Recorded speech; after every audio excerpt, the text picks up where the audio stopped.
बहुत पुराने वक्तों की बात है। दूर किसी गांव में एक लकड़हारा रहा करता था जिसका नाम हुसैन था। हुसैन गांव के किनारे एक कच्ची झोंपड़ी में रहता था। हुसैन के वालिदैन इसके बचपन में ही वफात पा चुके थे। अपने अलावा उसका इस दुनिया में कोई नहीं था। हुसैन रोजाना सुबह सवेरे उठता, अपनी कुल्हाड़ी उठाता और जंगल की तरफ निकल पड़ता। दिन भर मेहनत करके लकड़ियां काटता और शाम को उन्हें बाजार में बेच देता। वहां से जो भी उजरत मिलती उससे अपना गुजर बसर चलाने की कोशिश करता। हुसैन की एक खास बात यह थी कि उसने कभी सब्ज दरख्तों को नहीं काटा था। वो हमेशा सूखे दरख्तों की लकड़ियों को ही काटता था। हुसैन को बांसुरी बजाने का बहुत शौक था। जब भी उसे फुर्सत मिलती वो गांव के तालाब के किनारे बैठकर घंटों बांसुरी बजाता रहता। एक दिन शाम के वक्त हमेशा की तरह हुसैन जंगल से लौट रहा था। उसके कंधे पर लकड़ियों का भारी गट्ठड़ था। उसने वो लकड़ियां बाजार में बेचें और बहुत थका हारा झोंपड़ी की तरफ लौट आया। रात को खाना खाने के बाद हुसैन चिटाई पर लेट गया। थकान की वजह से उसकी आंखें जल्दी ही बंद हो गईं। इस रात उसे एक अजीब सा ख्वाब आया। अगली सुबह जब हुसैन की आंख खुली तो वो चिटाई पर लेटा हुआ था, मगर उसके चेहरे पर एक अजीब सी मुस्कुराहट थी। वो ख्वाब इतना सच्चा लग रहा था कि वो उसे भूल नहीं पा रहा था। उसने कुल्हाड़ी उठाई और मुस्कुराते हुए जंगल की तरफ चल पड़ा। पूरा दिन काम करते वक्त भी वो मुस्कुराता रहा। जब शाम को वो लकड़ियों का गुट्ठड़ लेकर बाजार पहुंचा, एक ताजिर ने उसके चेहरे पर मुस्कुराहट देखी तो पूछ बैठा, अरे हुसैन, आज इतना खुश क्यों हो? कहीं जंगल में कोई खजाना मिल गया है क्या? या फिर रास्ते में किसी का कोई कीमती सामान मिल गया है तुम्हें? बगैर वजह तो कोई इतना नहीं मुस्कुराता। जरूर कुछ तो बात है। हुसैन ने उस ताजिर को कुछ ना बताया और लकड़ियां बेचकर चुपचाप अपनी झोंपड़ी की तरफ चला गया। दूसरी रात फिर वही ख्वाब आया और फिर तीसरे रात को भी वही ख्वाब दोहराया गया। अब तो हुसैन की हालत यह थी कि वो उठते ही हंसने लगता था। जंगल जाते वक्त हंसता, लकड़ियां काटते वक्त हंसता और यहां तक कि वो बाजार में भी हंसता रहता। एक दिन कुछ लोगों ने हुसैन को रोका और पूछा, हुसैन, ये बताओ कि तुम इतना क्यों हंसते हो? हुसैन मुस्कुराकर बोला, भाइयों, न तुम्हारे कान इस बात को सुनने के काबिल हैं और न मेरा मुंह बताने के काबिल है। ये जवाब सुनकर लोगों को और भी ज्यादा तकलीफ हुई। लोगों ने आपस में मशूरा किया और फैसला किया कि वो गांव के सरदार के पास जाएंगे। लोगों ने महमूद के पास जाकर हुसैन की शिकायत की कि जब हम इससे उस बारे में पूछते हैं तो वो कहता है कि हमारे कान सुनने लायक नहीं हैं। महमूद ने सोचा कि शायद ये लकड़हारा हमसे कोई राज छुपा रहा है। उसने अपने नौकरों को भेजकर हुसैन को बुलवाने का हुक्म दिया। हुसैन सरदार के सामने हाजिर हुआ। महमूद ने पूछा, हुसैन, लोग कह रहे हैं कि तुम हर वक्त हंसते रहते हो। क्या कोई खास बात है? क्या तुम मुझे नहीं बताओगे? हुसैन ने वही जवाब दिया, सरदार जी, मेरा मुंह बताने के काबिल नहीं और आपके कान सुनने के काबिल नहीं। महमूद को यह जवाब सुनकर गुस्सा आ गया। उसने सोचा कि यह लकड़हारा उसकी भी इज्जत नहीं कर रहा। उसने कहा, हुसैन, अगर तुम नहीं बताओगे तो मुझे तुम्हें बादशाह के दरबार में भेजना पड़ेगा। वहां तुम्हारी ये बेअदबी बर्दाश्त नहीं की जाएगी। हुसैन फिर भी हंसता रहा। महमूद ने अपने मुहाफिजों को हुक्म दिया कि हुसैन को बादशाह के दरबार में पेश किया जाए। हुसैन को मुहाफिज पकड़कर बादशाह के दरबार में ले गए। हुसैन को बादशाह के सामने पेश किया गया, मगर हुसैन की हंसी बंद नहीं हुई। वो वहां भी बेखौफ हंसता रहा। बादशाह ने जब ये देखा तो उनके चेहरे पर गुस्से की लकीरें उभर आईं। बादशाह बोले, ये कौन है और क्यों हंस रहा है? सरदार महमूद ने आगे बढ़कर कहा, हुजूर, ये हुसैन नाम का एक लकड़हारा है। ये पिछले कई दिनों से बगैर वजह हंसता रहता है। जब हम इससे पूछते हैं तो ये कहता है कि हमारे कान सुनने लायक नहीं हैं। बादशाह ने हुसैन की तरफ देखा और सख्त आवाज में पूछा, ऐ लकड़हारे, तू क्यों हंसता है? और ये कैसी गुस्ताखी है कि तू मेरे दरबार में भी हंस रहा है? हुसैन हंसते हुए बोला, हुजूर, मैं क्या करूं, ये हंसी मेरे काबू में नहीं है, और जहां तक बात है इसकी वजह की, तो वो मैं किसी को नहीं बता सकता। बादशाह का गुस्सा और बढ़ गया।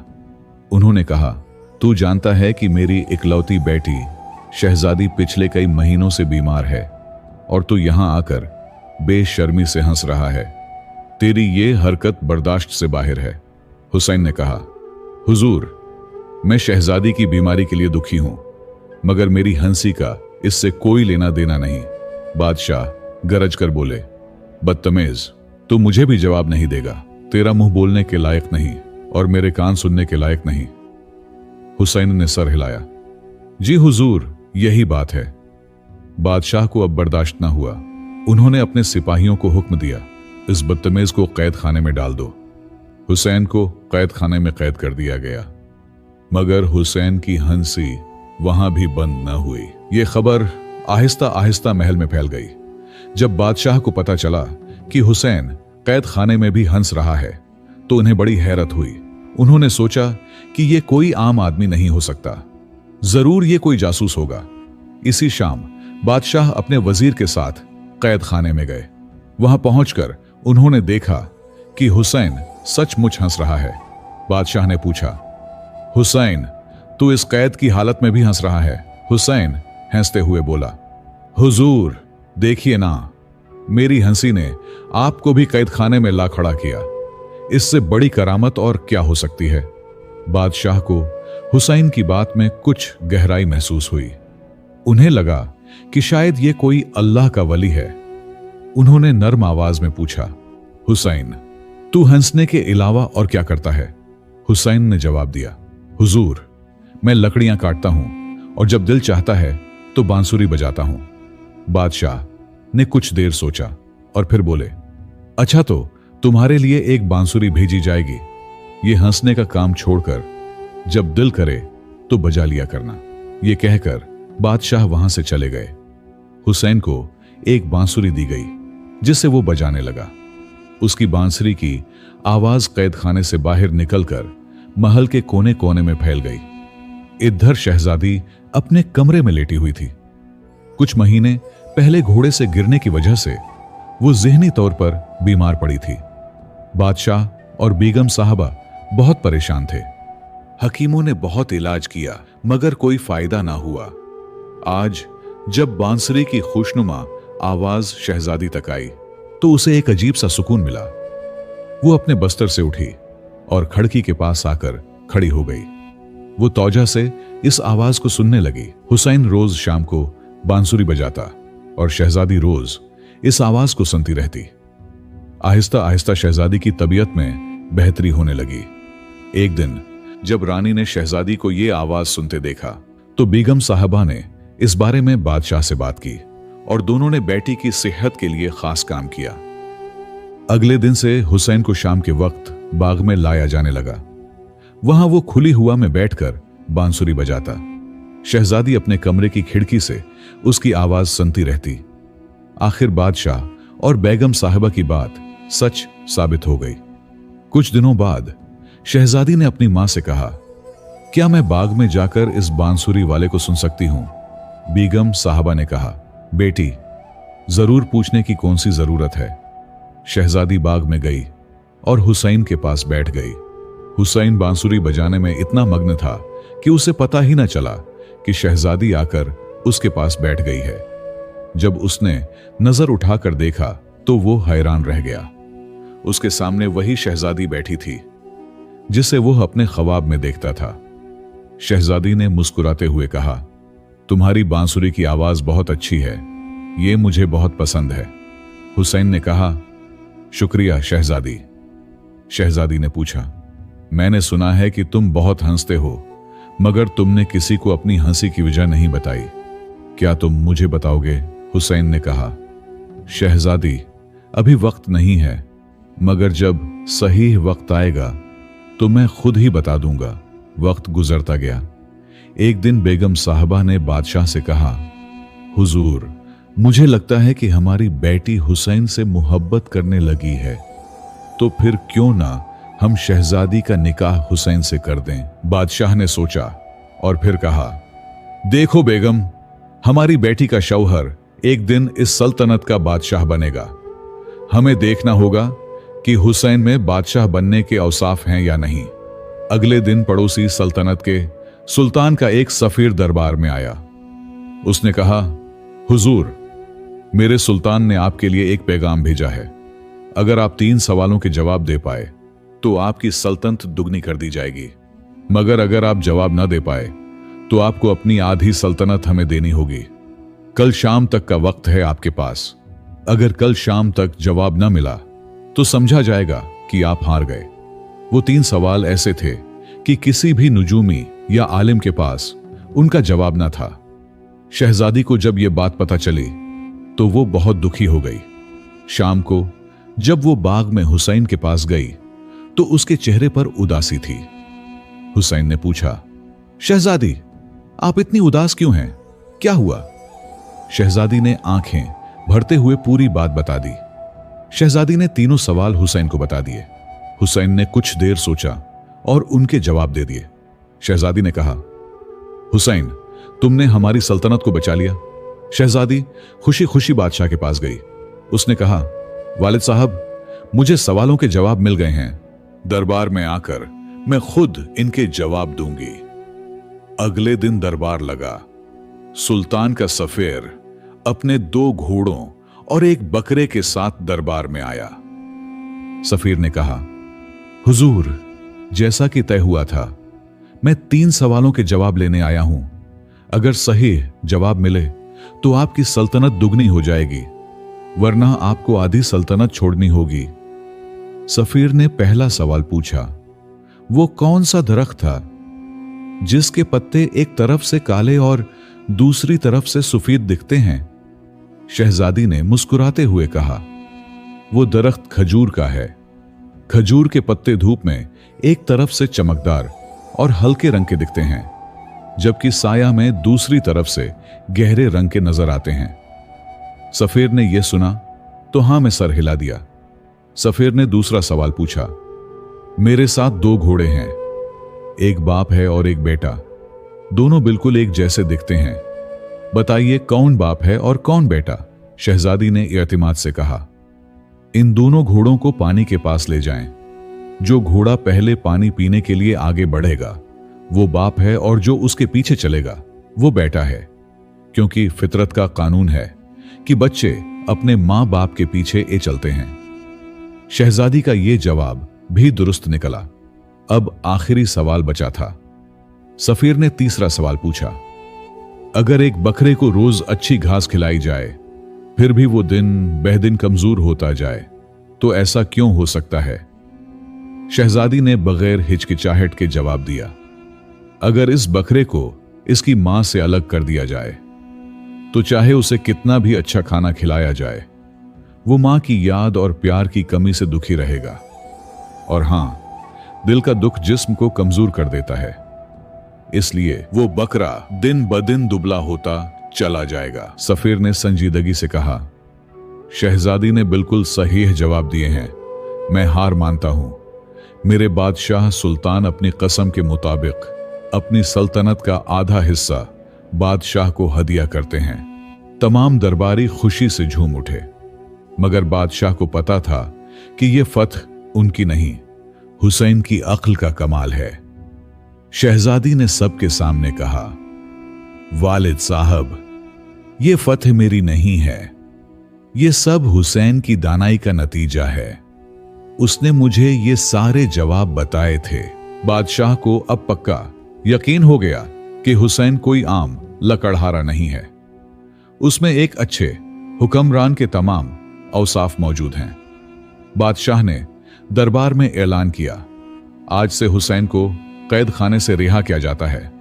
उसने हमारी सल्तनत को बचाया है। उसने साबित कर दिया कि वो एक लायक इंसान है। हुसैन को बुलाया गया। जब वो दरबार में आया तो सब ने उसका इस्तकबाल किया। बादशाह ने कहा, हुसैन, तुमने आज साबित कर दिया कि असली इल्म किताबों में नहीं तजर्बा और समझदारी में होता है। बेगम साहबा ने बादशाह से कहा, हुजूर, हमारी बेटी हुसैन से मोहब्बत करती है और हुसैन ने साबित कर दिया है कि वो एक लायक इंसान है, क्यों ना हम उनका निकाह कर दें। बादशाह ने मुस्कुराते हुए कहा, मैं भी यही सोच रहा था। हुसैन में वो तमाम अवसाफ हैं जो एक बादशाह में होने चाहिए। बादशाह ने हुसैन से पूछा, हुसैन, क्या तुम मेरी बेटी से निकाह करना चाहोगे? हुसैन को अपनी आंखों पर यकीन न आया। वही ख्वाब जो वो महीनों से देख रहा था आज सच हो गया था। उसने आजिजी से कहा, हुजूर, ये मेरे लिए बहुत बड़ी इज्जत की बात है, मगर मैं तो एक सादा लकड़हारा हूं। बादशाह ने कहा, हुसैन, इंसान की पहचान उसके अमल से होती है, उसकी पैदाइश से नहीं।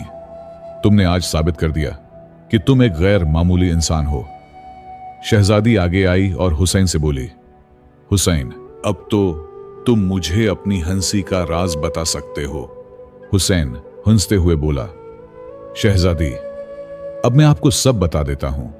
पिछले कई महीनों से मुझे रोज एक ही ख्वाब आता था। इस ख्वाब में मैं देखता था कि मैं एक रियासत का शहजादा बन गया हूं और मेरा निकाह एक बहुत खूबसूरत शहजादी से हो रहा है।